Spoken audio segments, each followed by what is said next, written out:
بسم اللہ الرحمن الرحیم، السلام علیکم، میں کیسر احمد راجہ اور آپ یہ پروگرام دیکھ رہے ہیں بلاسفمی فائلز پہ۔ میرے ساتھ موجود ہیں آج سید اے آر نقوی صاحب، جنہوں نے ایک ویڈیو بنایا جس میں انہوں نے بہت ہی ہوشربا قسم کے، ہولناک قسم کے انکشافات کیے اس ڈیولپمنٹ کے حوالے سے جو ریسنٹلی ہوئی ہے NCCIA میں، یعنی کہ تقریباً 70 سے 80 کے نزدیک ان کے جو امپلائیز ہیں ان کو فارغ کیا گیا، سبکدوش کیا گیا، اور اس کے بعد پھر جو ایک لیگل کرائسس پیدا ہوا اس پہ انہوں نے ویڈیو بنایا۔ بغیر کسی لمبی تمہید کے چلتے ہیں سید اے آر نقوی صاحب کی طرف۔ السلام علیکم سر، بہت شکریہ، آپ نے وقت جی دیا۔ وعلیکم السلام، آپ کا شکریہ۔ 70 سے 80 لوگ نکال دیے گئے، جو آپ نے ویڈیو بنایا جس میں آپ نے بتایا کہ یہ کس طرح کا یہ معاملہ ہوا ہے، تھوڑا سا اگر آپ سیاق و سباق کے لیے ایک دفعہ ہمیں وہ آپ تھوڑی تفصیل بتا دیں تاکہ پھر پروگرام کو ہم آگے لے کے چلیں۔ جی بالکل، اس میں سب سے پہلے تو میں آپ کا شکریہ ادا کروں گا۔ اس کے بعد اس میں FIA کا جو رولز ہیں اور جو لا ہے اس کے اکارڈنگلی سب سے پہلے ایک اپلیکیشن موو کی جاتی ہے، اس اپلیکیشن کے بعد انکوائری کا پروسیس ہوتا ہے اور دین پھر FIR کی جاتی ہے۔ آپ سوچ نہیں سکتے کہ 2 سال قبل جب ہائی کورٹ کے اندر جو ہے وہ رپورٹ پیش کی گئی تو اس وقت تقریباً 3000 پینڈنگ اپلیکیشنز تھیں، جو کہ اب ہزاروں کے اندر بڑھ چکی ہیں، لیکن اس کی پروسیکیوشن نہیں کی جا رہی، اس میں انویسٹیگیشن نہیں کی جا رہی، اس کو پراپرلی انکوائر نہیں کیا جا رہا، ایون کہ ان پینڈنگ اپلیکیشنز کو انٹرٹین ہی نہیں کیا جا رہا، جو کہ صرف اور صرف بلاسفیمی کے جو ہے وہ بارے میں ہے، توہین مذہب کے حوالے سے یہ اپلیکیشنز ہیں۔ یہ کہا جاتا ہے کہ جناب اس میں تو 10-15 وہ ہیں اور اس میں 120 صرف FIRs ہیں۔ یو کین ناٹ امیجن کہ approximately 4000 more than 4000 applications are pending. Inquiry اس کے اوپر ہونا اور اس کے بعد پروسیس ہونا، اس کے لیے ابھی شارٹیج تھی کہ یکدم اس موقع پر بغیر کسی سبسٹیٹیوٹ کے 77 لوگوں کو، جس کے اندر 4 ڈپٹی ڈائریکٹرز ہیں، 47 ایڈیشنل ڈائریکٹرز ہیں، 18 انسپیکٹرز ہیں، اور اس کے بعد 7 ٹیکنیکل آفیشلز ہیں جن کو ایکسپیرینس ہو چکا تھا، کیونکہ بالکل یہ ایک ایسا اوفینسز تھے جو کہ بالکل نئے تھے پاکستان کے لیے بھی اور اداروں کے لیے بھی، اور NCCIA کو اس کے اندر ڈیولپمنٹ کرنے کی بجائے اس کو 77 لوگوں کو جو کچھ تھوڑا بہت سیکھ گئے تھے ان کو بالکل ٹرمینیٹ کر دینا انتہائی خطرناک حالات ہیں یہ۔ تو اس کے جو کانسیکوینسز ہیں کہ یک لخت اتنے لوگ نکل گئے ہیں، تو اسٹیٹ کا ایک اپریٹس ہے جو عدالت میں جاتا ہے، جس کے اندر پروسیکیوٹر بھی جاتا ہے، جو IO ہے وہ بھی جاتا ہے، اور ایسے بھی IOs ہیں ٹو آور انڈرسٹینڈنگ کہ جنہوں نے شاید 100 سے زیادہ سے لوگوں کی بھی انویسٹیگیشن کی ہوئی ہے۔ تو اب جب یہ لوگ عدالت میں پیش نہیں ہوں گے تو ریاستی حق تو ملزم کے پاس یہ ہے کہ اگر پروسیکیوشن کی طرف سے کوئی ڈیلے کوز ہوتا ہے تو اس کا فائدہ تو ملزم لے گا۔ تو یہ اچانک سے اتنے لوگوں کو نکال دینا، اور پھر آپ براہ راست آپ عدالت میں موجود ہیں، تو وہاں پہ اب یہ سارے کا سارا سسٹم ہی فریز ہو چکا ہے، تو اس کا مطلب یہ تو پھر ایک انفیئر فائدہ جو ہے یہ تو پھر ملزموں کو جائے گا۔ اس میں کیسر بھائی ایک حیرت انگیز بات یہ ہے کہ شاید اس کا بعد میں پہلے بھی تذکرہ کر چکا ہوں کہ عدالت میں ایک اپلیکیشن دی گئی اور اس میں باقاعدہ طور پہ یہ ریکویسٹ کی گئی کہ جناب پروسیکیوٹر مہیا کیا جائے، اور اس کے اوپر جج صاحب نے ڈائریکشن دی FIA کو کہ آپ اس یہاں پہ پروسیکیوشن کے پروسیس کو مکمل ہونے کے لیے پروسیکیوٹر مہیا کریں۔ یہ اسٹیٹ کی ڈیوٹی تھی۔ آپ کے پاس یعنی اس قسم کی کمی، میں سمجھتا ہوں یہ ایک تو انتہائی خطرناک سچویشن ہے، اور یہ اس کو اگر نہ کیا جائے گیا تو یہ سمجھا جائے گا کہ یہ اتنا بڑا مافیا توہین مذہب کے پیچھے جو کہ ان ساری چیزوں کو کنٹرول کرنا چاہ رہا ہے۔ اور میں یہ سمجھتا ہوں کہ یہ اعلیٰ حکام اور ہمارے جو ہے جتنے بھی ادارے ہیں، DG NCCIA کو اس پہ فلی نوٹس لینا چاہیے، پارلیمنٹ میں بھی اس چیز کو جو ہے کرنا چاہیے کہ اگر کانٹریکٹ کے اوپر امپلائیز موجود تھے تو اس کا سبسٹیٹیوٹ ہونے کے باوجود کانٹریکٹ آلریڈی ایکسٹینڈ ہو گیا تھا، تو اس موقع پہ یکدم اس کمی کو یعنی کر دینا کہ جبکہ کورٹس کہہ رہی ہیں کہ پروسیکیوشن میں ڈیلے نہیں ہوگا، تو اس کا الٹیمیٹلی فائدہ کس کو پہنچانے کی کوشش کی جا رہی ہے، اور ملزمان جو کہ آلریڈی پروسیکیوشن کے پروسیس میں اپنی ایویڈنس کو پیش ہی نہیں کرتے، تو اب ان کے پاس یہ بہانہ ہوگا کہ جناب اب تو پروسیکیوٹر ہی موجود نہیں ہے۔ اچھا، میں تھوڑا سا آپ نے اس چیز پہ الوڈ کیا ابھی اس جواب میں، لیکن میں چاہتا ہوں کہ تھوڑا سا آپ زیادہ ایلیبریٹ کریں تاکہ ہمارے سننے والوں کو، دیکھنے والوں کو چیز بہتر سمجھ آئے کہ آپ نے اپنے ویڈیو میں کہا کہ یہ ایکچولی پاکستان پہ حملہ ہے، تو یہ کوئی بظاہر کوئی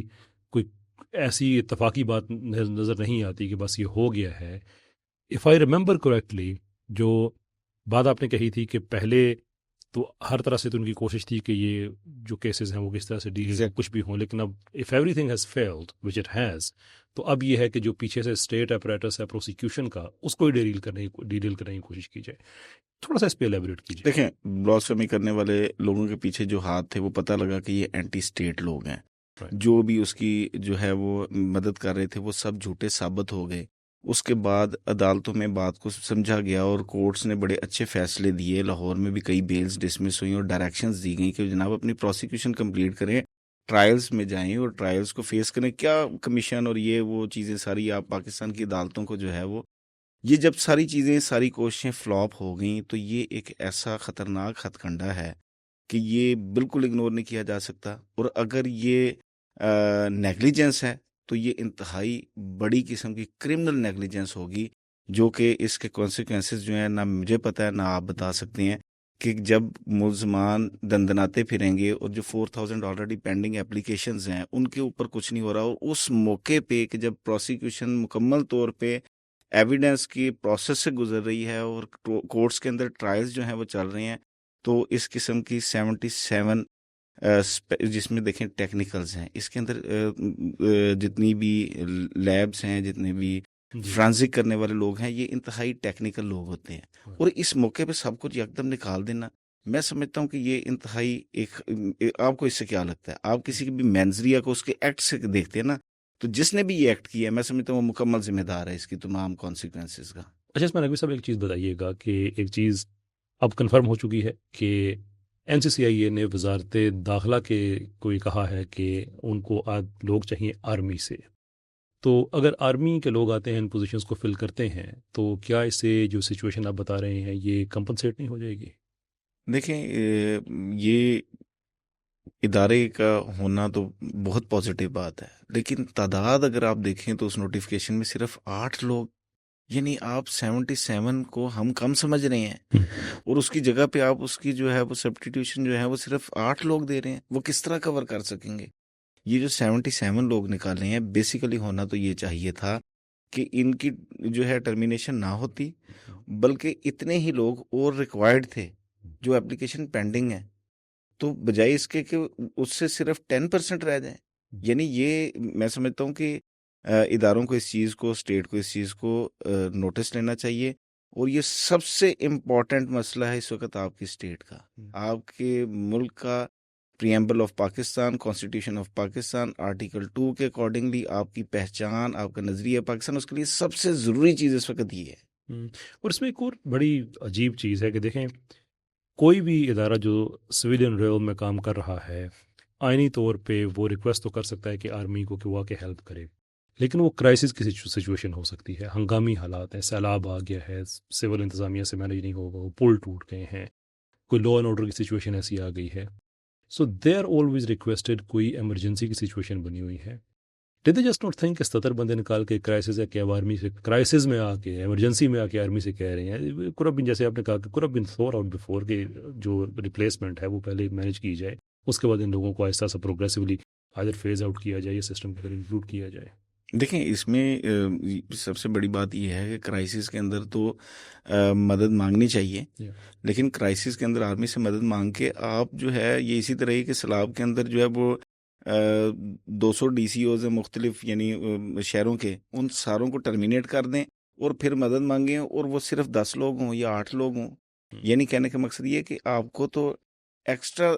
آرڈینری منگوانی چاہیے تھی کہ آپ جائے اس کے ٹرمینیٹ، جی بالکل، بند کھول کے آپ نے سارا کچھ بیڑا گرک کرنے کے بعد اس کے بعد آپ کرائسس کے اندر بندے کام کر رہے ہیں اور ٹرمینیٹ کرنا شروع کر دی. یعنی وہ جو سیلاب آ رہا ہے اب وہ کس طرح رکے گا؟ تو اس کے لیے فوری طور پہ ہنگامی صورتحال میں فوری طور پہ ایکشن لینا پڑے گا، تاکہ اس پروسیکیوشن پروسیس کو جتنے بھی مدعیان ہیں، جتنے بھی اس میں مدعی جو ہیں وہ پبلک انٹرسٹ کے زیادہ تر ہیں. توہین مذہب میرا بھی مسئلہ ہے، آپ کا بھی مسئلہ ہے، پورے پاکستان کا مسئلہ ہے، اور اس کی جو پروسیکیوشن ہے اس کی سینسٹیویٹی کتنی زیادہ ہے، اس کو نہ سمجھنا میں سمجھتا ہوں یہ انتہائی مجرمانہ غفلت ہے. اچھا نقوی صاحب، آپ نے ایک ایکسپلین کیا کہ انکوائری ہوتی ہے اینڈ سو فورتھ. نا اوبویسلی ایک کمپلینٹ سے لے کر جب سارے ڈاکومنٹس عدالت میں جاتے ہیں تو اس کے پیچھے ایک ایفرٹ بھی ہے، اس کے پیچھے کوئی ٹیکس پیئر کا پیسہ بھی ہے. تو تھوڑا سا اگر ایکسپلین کریں کہ کیا کیا ہوتا ہے اور کتنا ہم سوچ رہے ہیں کہ جو ایکسپینڈیچر اس پہ ہوا ہوگا جو اب سارے کا سارا رسک پہ ہے. اس میں دیکھیں اپلیکیشن سے لے کے اپلیکیشن ہوئی، انکوائری ہیلڈ ہوئی، انکوائری کے بعد ریڈز ہوئیں، ریڈز کے بعد اس پہ ایف آئی آر ہوئی، ایف آئی آر کے بعد اس سے جو ہے پی ایف ایس سے کچھ مواد بھیجا گیا، پی ایف ایس ایک سیپریٹ ادارہ اس میں انوالو ہوا، اس میں کئی ادارے انوالو ہوئے، اریسٹ سے لے کر پروسیکیوشن تک، پھر جوڈیشری انوالو ہوئی، پھر جوڈیشری میں آپ سمجھیں کہ جو پروسیکیوٹر ڈپارٹمنٹ ہے وہ انوالو ہوا، ان کی سیکیورٹی، ان کی تنخواہیں، وہ سارا کچھ اگر گئے تو یہ کروڑوں اربوں کے اندر جاتا ہے ٹیکس پیئر کا پیسہ، اور یہ سب ضائع جائے گا. اور یعنی یہ کہ آپ ایسے ہی سارا کچھ ختم کر دیں گے، یعنی یہ انتہائی سمجھ لیں کہ یہ انصاف کے درمیان میں ایک بہت بڑی دیوار ڈال دی گئی ہے. اس کو فوری طور پر اس لکونہ کو ختم کرنا چاہیے.